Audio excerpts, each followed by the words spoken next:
Hello everyone. अब हम लोग इलेक्ट्रोस्टैटिक्स 2 की तरफ बढ़ रहे हैं।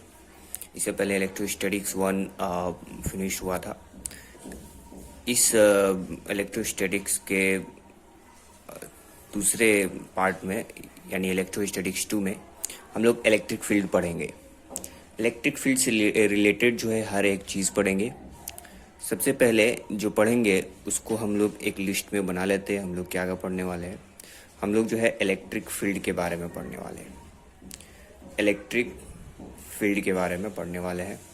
2 नंबर हम लोग पढ़ेंगे इलेक्ट्रिक फील्ड इंटेंसिटी क्या होता है। इलेक्ट्रिक फील्ड इंटेंसिटी मैं इसलिए लिखता हूँ ताकि एक ही बार जहन में रहे कि चैप्टर कहाँ तक जाकर ख़त्म होगा और हमें क्या क्या पढ़ना है, ये पूरा सर्कल समझ में आ जाएगा। ओके, अच्छा एक और पढ़ेंगे electric field intensity. Electric field intensity due to a point, due to a point के बारे में हम लोग पढ़ेंगे, या फिर जो है due to a point charge बोल सकते हैं। उसके बाद जो है सुपरपोजिशन प्रिंसिपल पढ़ने वाले हैं। सुपरपोजिशन प्रिंसिपल क्या होता है ये हम लोग वहाँ देखेंगे। उसके बाद जो है इलेक्ट्रिक लाइंस ऑफ फोर्स देखने वाले हैं। Electric lines of force, electric lines of force देखेंगे। पॉइंट चार्ज देखेंगे, डायपोल देखेंगे, और इक्वल एंड लाइक चार्जेस में क्या होगा ये लाइंस ऑफ फोर्स वो भी हम लोग देखने वाले हैं। यूनिफॉर्म फील्ड में क्या होगा वो भी तीनों चारों इसी में देखेंगे। 6 नंबर देखेंगे properties of electric lines of force, properties of electric lines of force. उसके बाद हम लोग पढ़ेंगे इलेक्ट्रिक डायपोल। इलेक्ट्रिक डायपोल क्या होता है हम लोग जानेंगे। उसके बाद हम लोग समझेंगे इलेक्ट्रिक फील्ड इंटेंसिटी जो हम लोग यहाँ पढ़े थे। इलेक्ट्रिक फिर से हम लोग पढ़ेंगे लेकिन डायपोल के केस में पढ़ेंगे। Electric field intensity due to a dipole. Dipole क्या होता है हम लोग वहाँ पढ़ेंगे, समझ में आएगा। उसके बाद टॉर्क क्या होता है वो हम लोग जानेंगे। किस पर टॉर्क ऑन इलेक्ट्रिक डायपोल, मैं यहाँ पर डायपोल सिर्फ लिख रहा हूँ। उसके बाद जो है वर्क डन आता है। वर्क डन हम लोग कितना काम किए किस पे, इलेक्ट्रिक डायपोल पे। तो ये 10 टॉपिक हम लोग इलेक्ट्रोस्टैटिक्स 2 में पढ़ेंगे और यहाँ पर जितना हो सकेगा हम लोग कवर करने की कोशिश करेंगे। Now we are going to proceed. The first one is the electric field. What is electric field? The first topic is the electric field. The subtopic of this topic, electric field क्या होता है। सबसे पहले electric field के बारे में हम लोग समझें कि असल में ये एक स्पेस होता है, रीजन ऑफ स्पेस। कब, जैसे कि हम यहाँ पे कोई चार्ज रख दिए, मान लीजिए पॉजिटिव रख दिए या फिर नेगेटिव रख दिए, वो अलग मैटर है, वो डायरेक्शन पे डिपेंड, इसकी वजह से वो उसका डायरेक्शन अलग हो सकता है। लेकिन अगर चार्ज हम कहीं पे रख देते हैं तो एक पार्टिकुलर रीजन तक, एक पार्टिकुलर इलाके तक इसका असर पड़ता है। जैसे हम लोग मैग्नेट रख देते हैं, मैग्नेट रखने के बाद क्या होता है, आसपास जितने सारे आयरन्स हैं तो उस चिपकने की कोशिश करते हैं, उसके पास उसके करीब आने की कोशिश करते हैं। लेकिन कब तक, कोई एक दूरी होगी जहाँ के बाद उसका अट्रैक्शन जो है नहीं होगा या कम होगा, या हमको समझ में नहीं आएगा कि अट्रैक्शन हो रहा है कि नहीं। बिल्कुल सेम इसी तरह होगा, प्लस क्यों चार्ज हो माइनस क्यों चार्ज हो, जो भी चार्ज हो, इसका जो है ये एक स्पेस है। इलेक्ट्रिक फील्ड क्या है, एक स्पेस है, रीजन है अराउंड अ चार्ज। चार्ज हो सकता है या एक सिस्टम ऑफ चार्जेस हो सकते हैं। अब जाहिर सी बात है यहाँ पर एक पॉइंट चार्ज रखेंगे तो चार्ज होगा, बहुत सारे चार्ज रखेंगे या डिस्क्रीट होगा या कंटिन्यूअस होगा। मैंने पहले बता चुका कि डिस्क्रीट चार्ज क्या होता है और कंटिन्यूअस चार्ज क्या होता है। ओके, अच्छा इसमें क्या होगा कि charge particle experience electrostatic force. जो चार्ज पार्टिकल होते हैं वो इलेक्ट्रोस्टैटिक फोर्स को फील करते हैं। लाइक दैट यहाँ पर एक प्लस क्यों चार्ज रखें, एक और चार्ज यहाँ पे रख दिए, तो इसकी वजह से इस पे फोर्स होगा और इसकी वजह से इस पे फोर्स एक्ट होगा। हम लोगों ने कूलम्स लॉ में पढ़ा था। यहाँ पर जो है उसी की वजह से हम इलेक्ट्रिक फील्ड अप्लाई करने वाले हैं, इलेक्ट्रिक फील्ड समझने वाले हैं, इलेक्ट्रिक फील्ड जानने वाले हैं, इलेक्ट्रिक फील्ड को डिराइव करने वाले हैं। हर एक पॉइंट चार्ज के लिए भी होगा, डायपोल के लिए भी होगा, दोनों के लिए होगा। हम लोग के अभी तक सिलेबस में डायपोल तक है, point charge and dipole. Dipole क्या होता है, पॉइंट चार्ज क्या होता है, हम लोग जस्ट कुछ मिनट के बाद हम लोग जान जाएंगे what is point charge. Point charge मैंने इलेक्ट्रोस्टैटिक में भी बताया था, कूलम्स लॉ में बताया था। कूलम्स लॉ में वो पूरा बेस ही पॉइंट चार्ज पर था। अगर भूल गए हैं या फिर नहीं मालूम तो आप जो है मेरा इलेक्ट्रिक फील्ड का जो फर्स्ट या सेकेंड वीडियो होगा आप देख सकते हैं। इलेक्ट्रिक फील्ड, हम इसका यहाँ पे डेफिनेशन लिख रहे हैं। इलेक्ट्रिक फील्ड क्या होता है, इलेक्ट्रिक फील्ड असल में रीजन है। Electric field is a region of space around a charge or a system of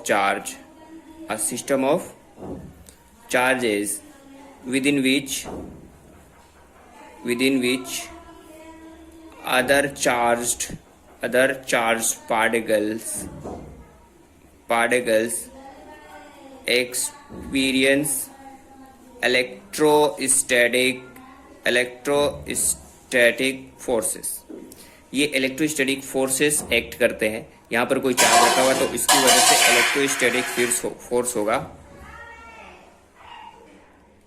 तो इलेक्ट्रोस्टैटिक फोर्स उस चार्ज पर एक्ट करेगा किसी एक चार्ज की वजह से। तो वो जितना फोर्स, जितने एरिया में वो फोर्स एक्ट कर पाएगा, वो फोर्स एक्सपीरियंस कर पाएगा एक चार्ज, तो उसको उस एरिया को या उस रीजन को हम इलेक्ट्रिक फील्ड, नाम ही से समझ में आ रहा है फील्ड है। ओके, अच्छा। लेकिन जो है थ्योरेटिकली बात करें, असल में प्रैक्टिकली ये अलग होता है। थ्योरेटिकली बात करें तो इसका कहाँ तक होता है, अप टू इन्फिनिटी तक होता है, ठीक है। लेकिन प्रैक्टिकली क्या होता है, लिमिटेड होता है। इसको याद रखना, प्रैक्टिकली जो है ये लिमिटेड होता है, किसी पार्टिकुलर रीजन तक ही होगा, इसको हम जान सकते हैं।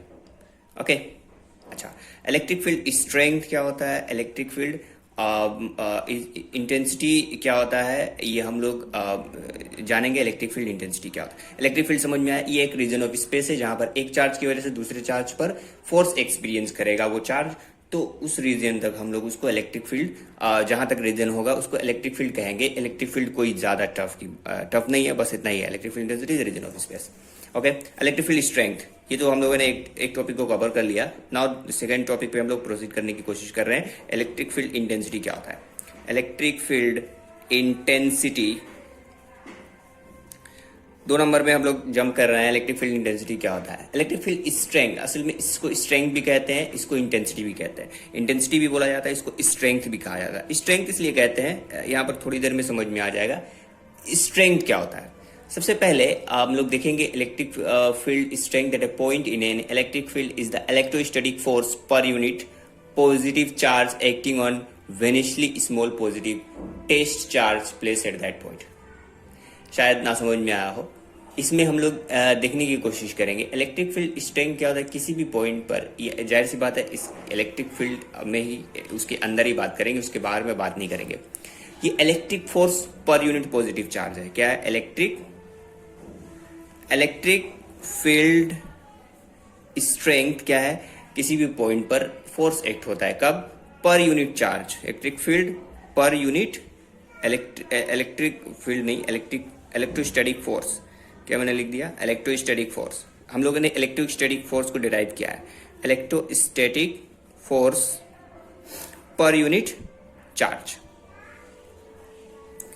ओके, इलेक्ट्रोस्टैटिक फोर्स जो एक्ट हो रहा है पर यूनिट चार्ज की वजह से, तो असल में जो फील्ड स्ट्रेंथ होगा वही होगा, ये इसी का वैल्यू होगा। जैसे मान लीजिए कि यहाँ पर अगर हम क्यू चार्ज रखे हुए हैं, प्लस क्यू चार्ज या कोई भी चार्ज अगर हम रखे हुए हैं, यहाँ पे क्यू चार्ज रखे हुए हैं, और ये क्यू चार्ज की वजह से क्यू नोट चार्ज पर जो है एक फोर्स एक्ट हो रहा है। मान लो प्लस चार्ज है तो इसकी ये डायरेक्शन होगा, अगर माइनस क्यू चार्ज है और क्यू नोट इधर है तो इसका डायरेक्शन जो है माइनस क्यू की तरफ होगा। ये सिर्फ ये डायरेक्शन याद रखना, प्लस से बाहर की तरफ जाएगा और माइनस की तरफ ये इसकी, ये अगर माइनस क्यू चार्ज है तो उसकी तरफ डायरेक्शन होगा, और अगर प्लस क्यू चार्ज है तो उससे अवे की तरफ डायरेक्शन होगा। तो टुवर्ड्स एंड अवे याद रखना, बस यही जानने वाली चीज है। अगर ये नहीं जाने तो जो है हम लोग न्यूमेरिकल अगर बनाएंगे या फिर जो है कहीं पर कोई डेरिवेशन करेंगे या फिर कोई न्यूमेरिकल्स डायरेक्टली क्वेश्चन में दिया होगा, क्वेश्चन पेपर में दिया होगा, तो अगर जो है हम लोग ये डायरेक्शन नहीं समझेंगे तो हमको कुछ समझ में नहीं आएगा और हम लोग सॉल्व नहीं कर पाएंगे। अच्छा, यहाँ पर जो है डिफरेंट चार्जेस है, उसके डिफरेंट चार्जेस के नाम है, हम उस नाम को हम लोग लिख रहे हैं। ये जो प्लस क्यू चार्ज है या फिर माइनस क्यू चार्ज है, इन दोनों को हम लोग कहेंगे सोर्स चार्ज। क्या कहेंगे? सोर्स चार्ज इसको कहते हैं। ओके, इन दोनों का नाम है क्या है? सोर्स चार्ज है। उसके बाद जो है ये जो क्यू नोट वगैरह है उसको टेस्ट चार्ज कहते हैं। क्या कहते हैं? टेस्ट चार्ज, क्योंकि इस पर हम लोग देख रहे हैं कि फोर्स एक्ट हो रहा है और इसकी वजह से यहाँ पर, क्योंकि फोर्स इसी पर हो रहा है लेकिन डायरेक्शन कुछ अलग अलग है, क्यू नोट पर ही फोर्स एक्ट हो रहा है। तो हम लोग जो है इलेक्ट्रोस्टैटिक फोर्स, जैसे कि हम डिफाइन किए हैं, इलेक्ट्रोस्टैटिक फोर्स क्या होता है या इलेक्ट्रिक फील्ड इंटेंसिटी क्या होता है। इलेक्ट्रोस्टैटिक फोर्स हम लोगों ने पढ़ लिया था। इलेक्ट्रिक फील्ड इंटेंसिटी की बात करें तो ये होता है एफ, जैसे कि मैंने कहा इलेक्ट्रोस्टैटिक फोर्स, तो एफ हो गया डिवाइडेड बाई क्यू नॉट। इस पर फोर्स एक्ट हो रहा है तो इस पर, तो Q not F force by, अब ये इस तरह ये इसलिए दिए हैं ताकि ये वेक्टर फॉर्म में हम लिखे हैं। ओके, वेक्टर फॉर्म भी हटा सकते हो। और एफ का वैल्यू जो है हम लोग कूलम्स लॉ से हम लोग यहाँ पर फिलअप करने वाले हैं F1 की जगह पे, तो क्या हो जाएगा 4 pi epsilon naught q naught by r square था और ये 1 बाई क्यू नॉट है। 1 बाई क्यू नॉट जो है यहाँ पर आ जाएगा, देखो क्यू नॉट कट जाएगा तो यहाँ पर क्या हो जाएगा 1 by 4 pi epsilon naught q by r square. Okay, यहाँ पर जो है एक आर यूनिट वेक्टर रखना पड़ेगा, इसलिए रखना पड़ेगा कि ये जो है वेक्टर फॉर्म में है और वेक्टर फॉर्म में हम लोग जो है इसको भी वेक्टर में रखते हैं। वेक्टर फॉर्म बोलने का मतलब ये है कि हम इसका डायरेक्शन शो कर दे रहे हैं। हम लोगों ने इसकी पूरी डिटेल पढ़ी थी 11वीं क्लास में, चैप्टर था वेक्टर। ओके, अच्छा, टेस्ट चार्ज के बारे में यहाँ पर कुछ लिख देते हैं। टेस्ट चार्ज असल में बोलते हो कि किसको है? टेस्ट चार्ज का मतलब ये है, टेस्ट चार्ज का मतलब ये होता है जो कि वेनिशिंगली स्मॉल हो, वेनिशिंगली स्मॉल माने एकदम बहुत स्मॉल हो, उसी को टेस्ट चार्ज के तौर पर यूज कर सकते हैं। ठीक है, इसीलिए कि इसकी मौजूदगी ये चार्जेस के कॉन्फ़िगरेशन को अफेक्ट नहीं करेगी, अल्टर नहीं करेगी, इसीलिए हम इसको बहुत छोटा लेते हैं। अब जाहिर सी बात है यहाँ पे चार्ज रखेंगे तो एक डिस्क्रीट फॉर्म क्रिएट होगा, इसकी वजह से यहाँ पे फोर्स इसके वो हम नहीं लेंगे, क्यू नॉट इतना छोटा रखेंगे कि ये चार्जेस के अरेंजमेंट को अल्टर नहीं करेगी, इसीलिए हम लोग इसको वेनिशली स्मॉल लेते हैं।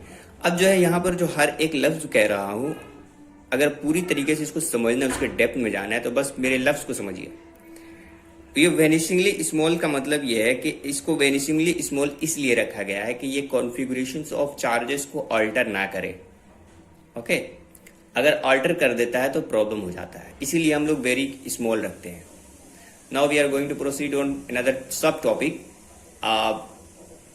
हम लोग जो है थोड़ा सा इस पर जो है चार्ज के बारे में, इलेक्ट्रिक फील्ड वेक्टर के बारे में थोड़ी सी जानकारी यहाँ पर लिख लेते हैं।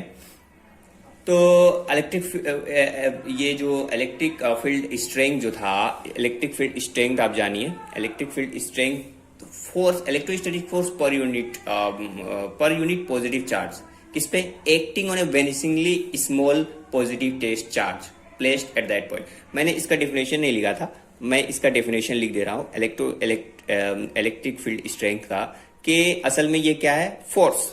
कौन सा फोर्स है? इलेक्ट्रोस्टैटिक, चूंकि इलेक्ट्रोस्टैटिक पढ़ रहे हैं तो इलेक्ट्रोस्टैटिक्स हर जगह आएगा। इलेक्ट्रोस्टैटिक्स फोर्स है पर यूनिट पॉजिटिव चार्ज, पर यूनिट पॉजिटिव चार्ज किस पर एक्ट कर रहा था? हम लोगों ने देखा कि वेनिशिंगली स्मॉल पे एक्टिंग ऑन ए, इसलिए हमको यहाँ पर टेस्ट चार्ज लिख रहे हैं। ओके, टेस्ट चार्ज जो कि पॉजिटिव हो, कहां पे रखा हो? Placed at that point, placed at that point. Okay, now हम लोग कुछ नोट हम लोग समझते हैं। मैं यहां सिर्फ बोल देता हूं, आप लिख लीजिए कि Q note is taken positive. Okay, the direction of electric field is along the direction of electrostatic force. जैसे कि मैंने पहले दिखाया है, माइनस क्यू क्या होगा और प्लस क्यू रहेगा तो क्या होगा, पीछे मैंने जस्ट अवे एंड टुवर्ड्स, इसको याद रखना। Electric field is a vector quantity whose magnitude and directions are uniquely determined at every point in the field. हर एक फील्ड पर उसका वैल्यू मालूम कर सकते हैं। जैसे कि हमने कहा ये एक फील्ड है, फील्ड के किसी भी एक पॉइंट पर हम निकाल सकते हैं, हालांकि इसका मैग्नीट्यूड डिक्रीज होगा, डायरेक्शन तो वही रहेगा। मान लीजिए ये एक फील्ड है